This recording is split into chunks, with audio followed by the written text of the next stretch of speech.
Hi ಸ್ನೇಹಿತರೆ, welcome back to my channel. State bank of ಇಂಡಿಯಾದಲ್ಲಿ ಹುದ್ದೆಗಳು ಖಾಲಿ ಇರುವಂಥದ್ದು. ಈ ಒಂದು ಹುದ್ದೆಗಳಿಗೆ ಈಗ ಅರ್ಜಿಯನ್ನು ಕರೆದಿರುವಂಥದ್ದು. ಎಷ್ಟು ಹುದ್ದೆಗಳು ಖಾಲಿ ಇದ್ದಾವೆ, ಪ್ರಾರಂಭದ ದಿನಾಂಕ ಏನು, ಕೊನೆಯ ದಿನಾಂಕ ಏನು, ಕ್ವಾಲಿಫಿಕೇಷನ್ ಏನಾಗಿರಬೇಕು, ಏಜ್ ಎಷ್ಟಿರಬೇಕು, ಫುಲ್ ಡೀಟೇಲ್ ಆಗಿ ಈ ಒಂದು ವಿಡಿಯೋದಲ್ಲಿ ನೋಡ್ತಾ ಹೋಗೋಣ. ಎಲ್ಲೂ ಕೂಡ ವಿಡಿಯೋವನ್ನು ಸ್ಕಿಪ್ ಮಾಡಬೇಡಿ, ಕಂಪ್ಲೀಟಾಗಿ ನೋಡಿ. ಇನ್ನೂ ಕೂಡ ಯಾರೆಲ್ಲ ನನ್ನ ಚಾನಲನ್ನು ಸಬ್ಸ್ಕ್ರೈಬ್ ಆಗದೆ ವಿಡಿಯೋವನ್ನು ನೋಡ್ತಾ ಇದ್ದರೆ ಪ್ಲೀಸ್ ಸಬ್ಸ್ಕ್ರೈಬ್ ಆದ್ರೆ ಬನ್ನಿ ಇವಾಗ ಒಂದೊಂದಾಗಿ ನೋಡ್ತಾ ಹೋಗೋಣ. ಸ್ಟೇಟ್ ಬ್ಯಾಂಕ್ ಆಫ್ ಇಂಡಿಯಾದಲ್ಲಿ ಹುದ್ದೆಗಳು ಈಗ ಖಾಲಿ ಇರುವಂಥದ್ದು. ಆ ಒಂದು ಹುದ್ದೆಗಳಿಗೆ ಈಗ ಅರ್ಜಿಯನ್ನು ಕರೆದಿರುವಂಥದ್ದು.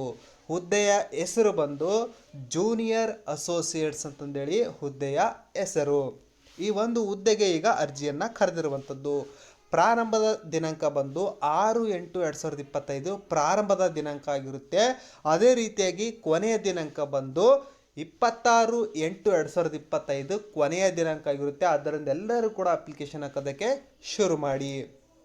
ಈ ಒಂದು ಹುದ್ದೆಗಳಿಗೆ ಆನ್ಲೈನ್ ಮುಖಾಂತರ ನೀವು ಅಪ್ಲಿಕೇಶನನ್ನು ಸಬ್ಮಿಟ್ ಮಾಡಬೇಕಾಗಿರುತ್ತೆ. ಆನ್ಲೈನ್ ವಿಳಾಸ ಬಂದು ವೆಬ್ಸೈಟ್ ಅಡ್ರೆಸ್ಸು https://bank.sbi.web.careers.current.openings ಅಂತಂದೇಳಿ ಸರ್ಚ್ ಕೊಟ್ಟರೆ ಅಲ್ಲಿ ಬರುತ್ತೆ. ಅದರ ಮುಖಾಂತರ ನೀವು ಅಪ್ಲಿಕೇಶನನ್ನು ಹಾಕ್ತಾ ಹೋಗಬೇಕಾಗಿರುತ್ತೆ. ಇಲ್ಲಿ ಹಲವಾರು ಸ್ಟೇಟ್ಗಳಿಗೆ ಸಂಬಂಧಿಸಿದಂತೆ ಅವರು ಹುದ್ದೆಗಳನ್ನು ಡಿವೈಡ್ ಮಾಡಿದ್ದಾರೆ. ನಾವೀಗ ಕರ್ನಾಟಕದ ಮಾತ್ರ ನೋಡ್ತಾ ಹೋಗೋಣ. ಕರ್ನಾಟಕ ಅಂದರೆ ಬೆಂಗಳೂರಲ್ಲಿ ಒಟ್ಟು ಟೋಟಲ್ ಆಗಿ ನೋಡ್ತಾ ಇರ್ಬೋದು 270 ಹುದ್ದೆಗಳು ಇಲ್ಲಿ ಖಾಲಿ ಇರುವಂಥದ್ದು. ಆ ಒಂದು 270 ಹುದ್ದೆಗಳಿಗೂ ಕೂಡ ನೀವು ಅಪ್ಲಿಕೇಶನನ್ನು ಸಬ್ಮಿಟ್ ಮಾಡಬಹುದು. ಈಗ 270 ಹುದ್ದೆಗಳಲ್ಲಿ ಅವರು ಡಿವೈಡ್ ಮಾಡಿದ್ದಾರೆ. ಯಾವ ಕ್ಯಾಟಗರಿಗೆ ಎಷ್ಟು ಹುದ್ದೆಗಳು ಅಂತಂದೇಳಿ ಅವರು ಡಿವೈಡ್ ಮಾಡಿದ್ದಾರೆ. ಇಲ್ಲಿ ನೋಡ್ತಾ ಇರ್ಬೋದು 43 SC ಅಭ್ಯರ್ಥಿಗಳಿಗೆ, 18 ST ಅಭ್ಯರ್ಥಿಗಳಿಗೆ, 72 OBC ಅಭ್ಯರ್ಥಿಗಳಿಗೆ, 27 EWS ಅಭ್ಯರ್ಥಿಗಳಿಗೆ, ಜನರಲ್ 110 ಹುದ್ದೆಗಳು ಖಾಲಿ ಇರುವಂಥದ್ದು. ಒಟ್ಟು ಟೋಟಲ್ ಆಗಿ 270 ಹುದ್ದೆಗಳು ಕರ್ನಾಟಕ ಸ್ಟೇಟ್ ಅವರಿಗೆ ಮೀಸಲಿರುವಂಥದ್ದು. ಈಗ ಹುದ್ದೆಗಳು ಎಷ್ಟಿದಾವೆ ಅಂತಂದೇಳಿ ನಿಮಗೆ ಗೊತ್ತಾಯಿತು. ಆ ಒಂದು ಹುದ್ದೆಗಳಿಗೆ ನೀವು ಆನ್ಲೈನ್ ಮುಖಾಂತರ ನೀವು ಅಪ್ಲಿಕೇಶನನ್ನು ಹಾಕಬೇಕಾಗಿರುತ್ತೆ. ಇಲ್ಲಿ ಫಿಸಿಕಲ್ ಹ್ಯಾಂಡಿಕ್ಯಾಪ್ಡ್ ಅಂತಂದರೆ ಅಂಗವಿಕಲ ಅಭ್ಯರ್ಥಿಗಳು ಕೂಡ ಇಲ್ಲಿ ಅಪ್ಲಿಕೇಶನನ್ನು ಸಬ್ಮಿಟ್ ಮಾಡ್ಬೋದು. ಅವರಿಗೆ ವಿಶೇಷವಾದಂತಹ ರಿಸರ್ವೇಷನನ್ನು ಇಲ್ಲಿ ಕೊಟ್ಟಿರ್ತಾರೆ.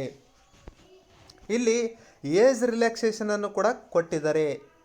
ಇನ್ನು ನೋಡ್ತಾ ಹೋಗೋಣ.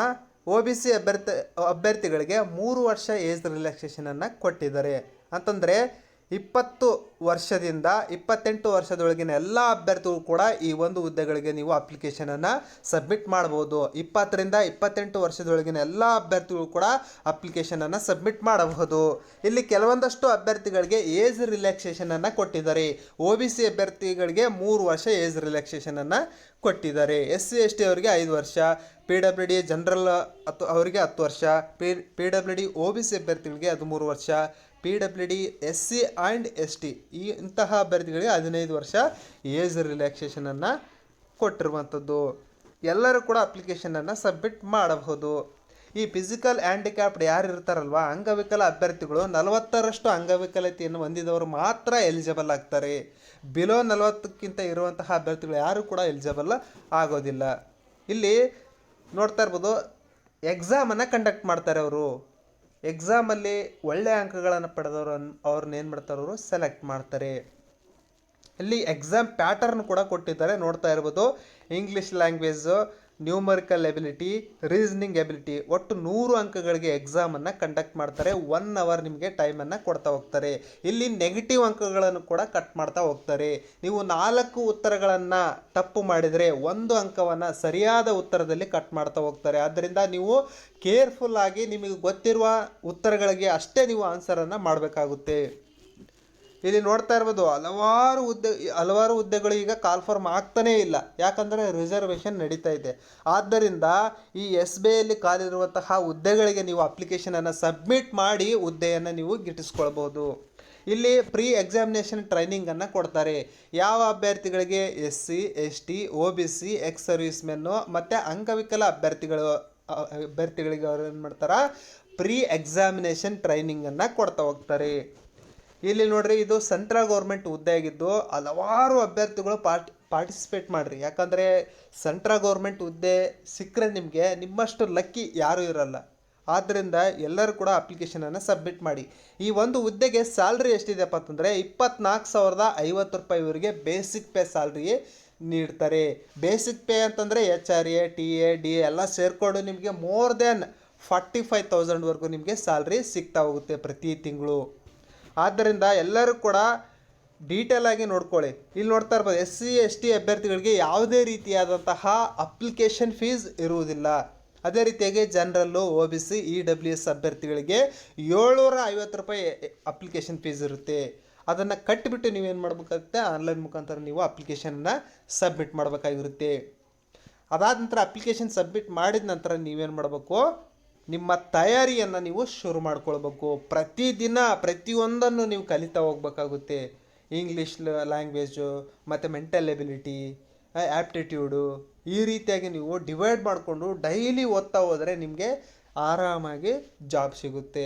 ಎಲ್ಲ ಎಕ್ಸಾಮ್ಗಳನ್ನು ಕೂಡ ಅವರು ಆನ್ಲೈನ್ ಮುಖಾಂತರ ನಿಮಗೆ ತೆಗೆದುಕೊಳ್ತಾ ಹೋಗ್ತಾರೆ. ಆಫ್ಲೈನ್ ಮುಖಾಂತರ ನಿಮಗೆ ಯಾವುದೇ ರೀತಿಯಾದಂತಹ ಎಕ್ಸಾಮನ್ನು ಕಂಡಕ್ಟ್ ಮಾಡಲ್ಲ. ಆದ್ದರಿಂದ ಇಷ್ಟು ಮಾಹಿತಿಯನ್ನು ನೀವು ತಿಳ್ಕೊಂಡು ಮೊದಲು ಅಪ್ಲಿಕೇಶನ್ ಹಾಕ್ಬಿಡಿ. ಅಪ್ಲಿಕೇಶನ್ ಹಾಕ್ಬಿಟ್ಟು ನೀವು ತಯಾರಿಯನ್ನು ಶುರು ಮಾಡ್ಕೊಳ್ಳಿ. ಈ ಒಂದು ಹುದ್ದೆಗಳು ಸೆಂಟ್ರಲ್ ಗೌರ್ಮೆಂಟ್ ಹುದ್ದೆಯಾಗಿದ್ದು ಎಲ್ಲರೂ ಕೂಡ ಅಪ್ಲಿಕೇಶನನ್ನು ಸಬ್ಮಿಟ್ ಮಾಡ್ಬೋದು. ಬೇರೆ ಸ್ಟೇಟ್ ಅವರು ಕೂಡ ಅಪ್ಲಿಕೇಶನನ್ನು ಸಬ್ಮಿಟ್ ಮಾಡ್ಬೋದು. ನಾನು ಕರ್ನಾಟಕದ ಮಾತ್ರ ನಿಮಗೆ ಹೇಳಿರುವಂಥದ್ದು. ಹುದ್ದೆ ಹೆಸರು ಗೊತ್ತಾಯಿತು, ಆಮೇಲೆ ಎಷ್ಟು ಹುದ್ದೆಗಳಿದಾವೆ ಅಂತಂದೇಳಿ ಗೊತ್ತಾಯಿತು, ಆಮೇಲೆ ಟೆಸ್ಟ್ ಯಾವ ರೀತಿಯಾಗಿ ಕಂಡಕ್ಟ್ ಮಾಡ್ತಾರಂತನೂ ಗೊತ್ತಾಯಿತು, ಆಮೇಲೆ ಏಜ್ ಎಷ್ಟಿರ್ಬೇಕಂತನೂ ಗೊತ್ತಾಯಿತು, ಸ್ಯಾಲ್ರಿ ಎಷ್ಟಿದೆ ಅಂತಲೂ ಗೊತ್ತಾಯಿತು. ಆದ್ದರಿಂದ ಎಲ್ಲರೂ ಕೂಡ ಈ ಒಂದು PDF ನಿಮಗೆ ಏನಾದರೂ ಬೇಕಾಗಿತ್ತಪ್ಪ ಅಂತಂದರೆ ಈ ನನ್ನ ವಿಡಿಯೋ ಡಿಸ್ಕ್ರಿಪ್ಷನ್ ಬಾಕ್ಸ್ನಲ್ಲಿ ನನ್ನ ಟೆಲಿಗ್ರಾಮ್ ಚಾನಲ್ ಲಿಂಕ್ ಕೊಟ್ಟಿರ್ತೀನಿ. ಅದನ್ನು ಜಸ್ಟ್ ಕ್ಲಿಕ್ ಮಾಡಿ ನನ್ನ ಟೆಲಿಗ್ರಾಮ್ ಚಾನಲನ್ನು ಜಾಯ್ನ್ ಆಗಿ ಈ ಒಂದು PDF ನೀವು ಡೌನ್ಲೋಡ್ ಮಾಡಿಕೊಂಡು ನೀಟಾಗಿ ಇನ್ನೊಂದು ಸಲ ಬ್ರೀಫಾಗಿ ಓದ್ಕೊಂಡು ನೀವು ಅಪ್ಲಿಕೇಶನನ್ನು ಸಬ್ಮಿಟ್ ಮಾಡಿ. ಈ ಒಂದು ವಿಡಿಯೋವನ್ನು ನಿಮ್ಮ ಸ್ನೇಹಿತರಿಗೆ, ನಿಮ್ಮ ಫ್ಯಾಮಿಲಿಯವರಿಗೆ ಶೇರ್ ಮಾಡಿ, ಲೈಕ್ ಮಾಡಿ, ಹಾಗೆ ಸಬ್ಸ್ಕ್ರೈಬ್ ಆಗೋದನ್ನು ಮಾತ್ರ ಮರಿಬೇಡಿ. ಎಲ್ಲರಿಗೂ ಕೂಡ ಗುಡ್ ಲಕ್.